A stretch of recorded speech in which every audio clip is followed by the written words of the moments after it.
My interest and speciality is building instruments that go into space specifically to measure the physical properties of interesting places. So that means generally the surfaces of planets or satellites and their atmospheres, and to measure the physical rather than the chemical properties. If we look at some of the instruments that flew 30 years ago, for example, to us now, I would describe them as clunky. They're rather big, they would seem cumbersome. I mean, they did wonderful measurements, but we can make them generally more compact, which means we can fly more instruments. They have more sensitivity, and I guess they're more reliable. So it's really a matter of continual refinement and improvement, miniaturization, sophistication.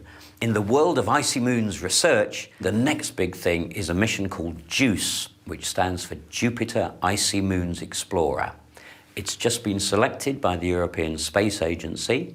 It will be launched in 2022. It will arrive at Jupiter in 2030. Put that year in your diaries. And this is really exciting. It's going to target, in particular, Europa, Callisto, and especially Ganymede, which is the largest moon in our solar system. And this mission will do a series of maneuvers in the Jovian system, but it will culminate in orbiting around Ganymede for several months. And the final orbit will take it just 200 kilometers above the surface.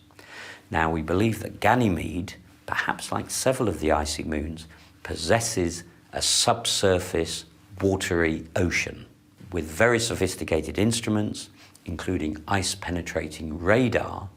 We hope to be able to confirm the existence of these large bodies of water below the surface. Well, of course, one of the great interests in finding water is the tantalizing possibility that these might be habitats for life. We're not talking perhaps about very developed life, we're talking about primitive, simple life.